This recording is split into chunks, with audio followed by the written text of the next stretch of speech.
Each morning, I wake up sleep deprived. So feeling like garbage, I vow to do better the next night. What time is it? 10 o'clock? I should start getting ready for bed. Or I could just stay here a little bit more and finish this project. But if I get ready for bed now, I'll just barely be able to get 7 hours of sleep. But I'm in my creative workflow now. I should take advantage of that. Although if I get enough sleep, I'll feel way better tomorrow. Yeah, but even with less sleep, I can still function decently well. You know how unhealthy it is to get less than 7 hours of sleep. One night won't be the end of the world. I'll just get more sleep the next night. I'm guessing you can relate to this because that's like my exact thought process every night, and I'm pretty sure I'm not the only one. And I can't speak for you here, but when I watch other videos about people telling me how to get more sleep, I usually walk away feeling unvalidated. It's like cool to think about those things, but it's never actually changed my behavior because, I mean, quite frankly, it feels like they're not in the same place that I am. It seems like they're more of, here's how I learned to get enough sleep like 2 years ago.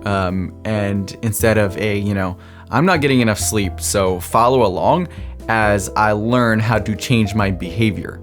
And that's what this video is going to be about, the latter of those two. About 2 weeks ago, I came across this wonderful video talking about sleep and how to wake up feeling awesome and refreshed. I really liked the idea of it and I wanted to try it for a week or so and then make a video on it if it worked. 3 nights later, with 6 hours of sleep each night, I realized I couldn't make a video about this without officially being labeled a hypocrite. I knew I wasn't getting quite enough sleep, but this made me like fully aware of it. And I'm right in the middle of this. To understand how I'm going to go about changing my behavior, I need to first understand how I got to where I am now, and what happened to make me okay with missing my sleep goal every night. How I got here. First, let's define here, where I'm at right now. Here is contrived of sleep deprivation, usually 6.5 or quite a bit less hours per night, which causes moodiness, emotional instability, and substantially less willpower and discipline. It's safe to say that this happened gradually, and to get a grasp on that, we need to take a look at my schedule about 2 months ago. My days consisted of working a day job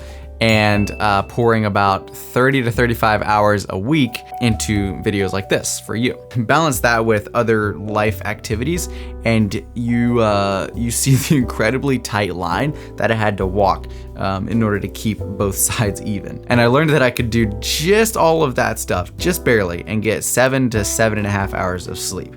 And for me, the difference between 7 hours and 6 hours, or 7.5 and 6.5, is a substantial difference. Now what happened is I started getting better and better and better at making my YouTube videos more efficient and more streamlined. And what happened is I took that extra time that I had and poured it back into it and started making more elaborate videos, animations and lots more storytelling, and it made my videos even better. And I was like, wow, this is so cool. My videos are finally getting, streamlined and really, really fun to make. And I like watching them now. That became the new normal, really high quality and, lots more storytelling and lots more time going into each video. And because my work schedule fluctuates a bit, the amount of hours that I have that I can devote to YouTube can sometimes dwindle. Some weeks I have no evenings at home because I'm doing, church stuff or hanging out with friends or, traveling or whatnot.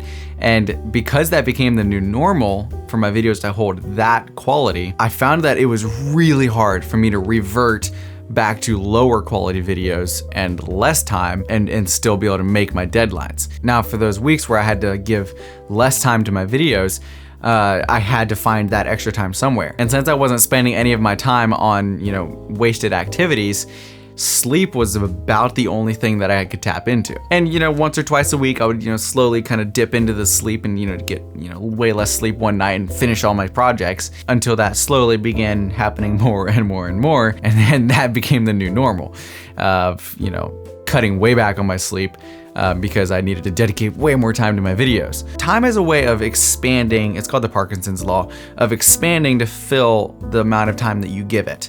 So if I'm used to getting 5 hours of sleep for one night and using all of that time to work on stuff, my project will expand to exactly that amount of time. Whereas if I pull that back, it will expand to fill that amount of time. And so the problem is that when I started fluctuating that sleep time, it became normal and the project just expanded to fill right up to that point. The other thing that happened is I began adding more projects. So something you'll learn about this skill set of editing, video work, YouTube, social media, all that stuff, you have a lot of opportunities to help people. For example, one of my friends does really awesome things, reaching out to people going through very difficult times in life, working through pain, specifically with children that are adopted. She's only got one platform that she's able to reach people on, and that's through Instagram and just writing. And I was like, here, let me make a video for you, just reading some of your Instagram posts, and I'll just see what you think. You know, I was able to do that in like an hour and a half, and here was like this really big hit. Like, people loved it, she loved it, and so now I have this incredible opportunity to give to her and help her in this because she has no idea how to do it. She can't do it on her own. And I find incredible satisfaction and joy in doing that. And so when you have that skill, you can just give to people and do things that they have no idea how they would normally do it. And it's really fun. And so that, among, you know, other things, I've started multiple podcasts recently, and I'm the one who runs them because the other people don't know how to do it. So I have to do it. And that gets really difficult because now I'm adding more and more projects within this certain amount of time, and it's starting to get really difficult to stretch the time and fit all of that in. And the problem here isn't really that I don't have enough time, because like I said, your work will expand to fill the time. So it's more I need to learn how to streamline that process. So you wouldn't want to edit my videos for me, would you?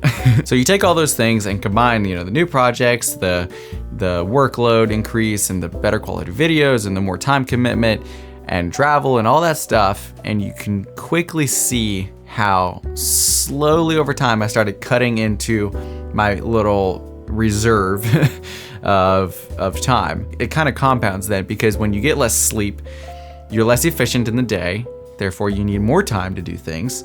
And then you get less sleep, and you see it's a spiral. It just goes and goes and goes. Eventually it gets really hard to be creative and to think of ideas, and because you're frantically trying to fit everything into this amount of time, and you don't just have time to stop and think and let your mind work and do what it does best. And so it's hard to break that cycle.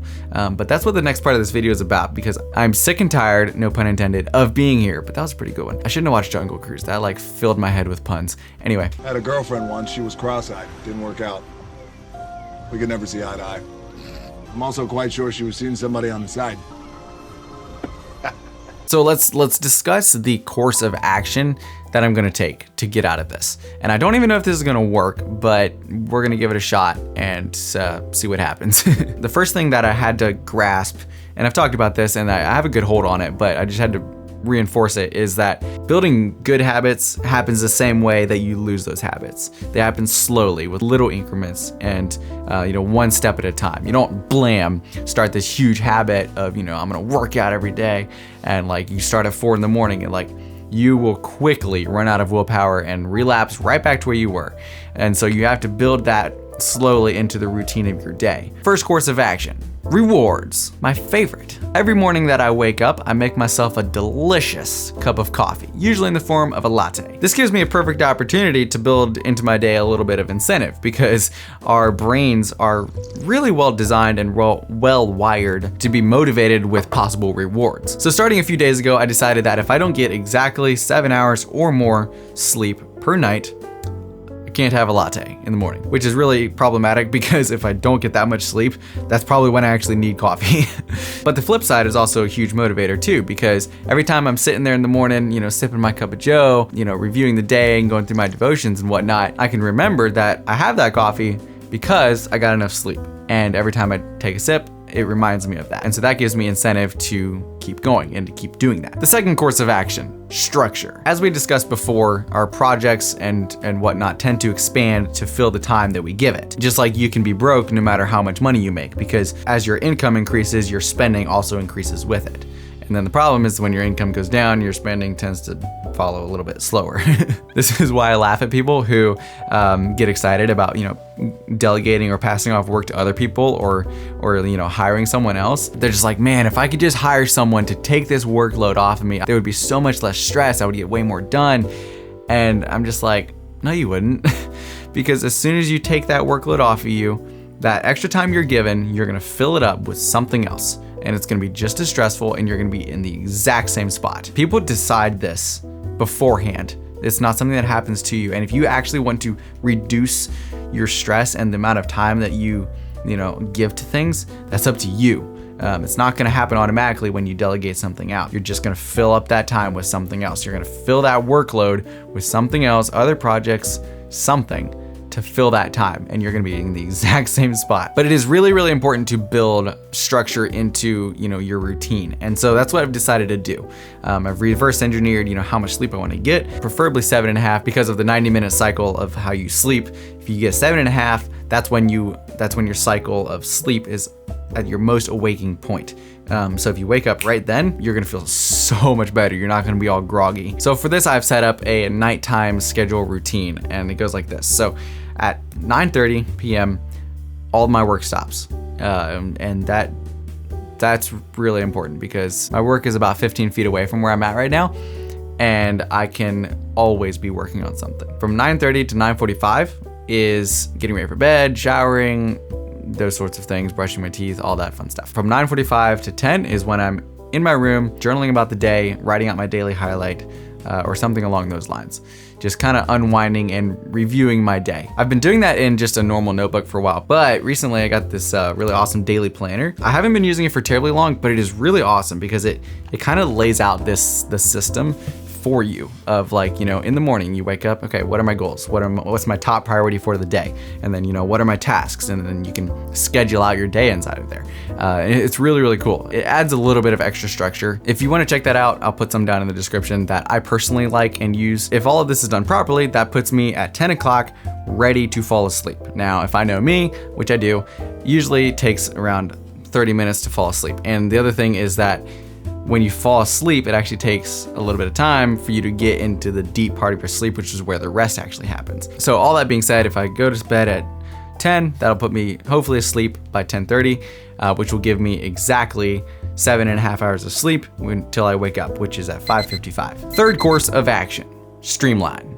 Because my videos have become substantially better in quality, and because they take much more time to make, I kind of need to learn a process that allows them to be more functional and more efficient in the production phase. So there's a couple ways that this can happen. The first way is to hire an editor. So, if you want to edit my videos for me, that'd be great. Now, what this would mean is, first of all, it would save me hours of editing, which then I could devote into putting back into my videos and making them better and more efficient and polished and awesome, which you guys would probably appreciate. But the downside is that this would cost me anywhere from $60 to $100 a week, which isn't that bad actually, all things considering, but that's not fully edited. That's just like the basics of the editing. And then I would have to come in and actually finish the edit. Like, YouTube is making me money at this point, but not enough to make that worth it. I'm very efficient at editing.